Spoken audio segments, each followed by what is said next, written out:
সন্ধ্যের সময় রেডি হয়ে গেলাম। আগে বলুন তো আমাকে এই শাড়িটা পরে কেমন লাগছে? আমাদের রেডি হতে একটুখানি লেট হয়ে গেল। আসলে সন্ধ্যের সময় না কারেন্টই ছিল না।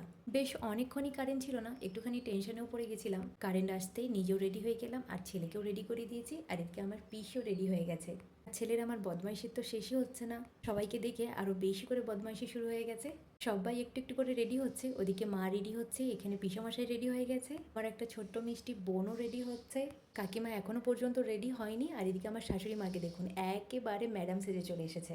সত্যি কথা বলতে সবাইকে ভীষণ সুন্দর লাগছে দেখতে। আর কি সুন্দরভাবে রেডি যখন হয়েছি, একটুখানি ফটোও তুলে নিই। একটু একটু করে সবাই আসতেও শুরু করে দিয়েছে। তাই এখানে মাকে বললাম যে একটুখানি কোল্ড ড্রিঙ্কসেরও ব্যবস্থা করে নিই। আসলে সবাই একসঙ্গে চলে আসলে কেক কাটিংও শুরু করে দেবো।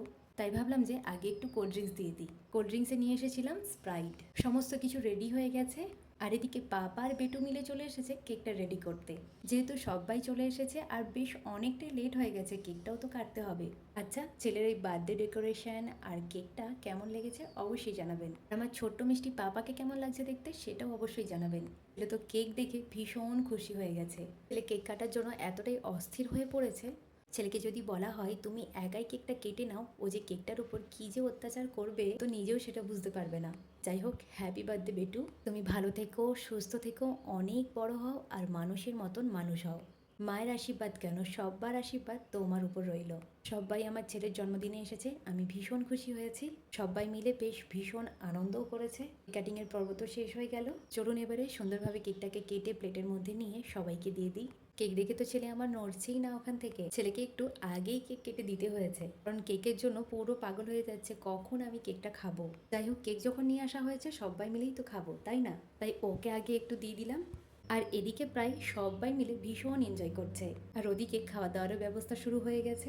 বেশ অনেকটাই রাত হয়ে গেছে, তো তাই আর বেশি সবাই লেট করতে চাইছে না। যেহেতু পরের দিন সকালে আবার সবার ব্যস্ততা রয়েছে, সবার কাজ রয়েছে, তো ছেলেও আমার ভীষণ এনজয় করেছে। ভীষণ এনজয় করে কেকটাও খেয়েছে। আর এত এত গিফট দেখে ও তো অনেক খুশি হয়ে গেছে। যাই হোক, ভাবলাম যে তিনজনের একটা ফটো তুলে নিই। আর আমাদের রাতের মেনুতে ছিল পুরি, পোলাও, ছোলার ডাল, পটল আলু দিয়ে একটা সবজি, আর ছিল চাটনি, পাঁপড়, মিষ্টি, পায়েস, সবার শেষে রেখেছে চিকেন। যাই হোক, সবাই কিন্তু খুব এনজয় করে খেয়েছে। আমাকে সব থেকে বেশি যেটা পছন্দ হয়েছে পায়েস আর চিকেন। চলুন দেখা হচ্ছে নেক্সট ব্লগে। টাটা।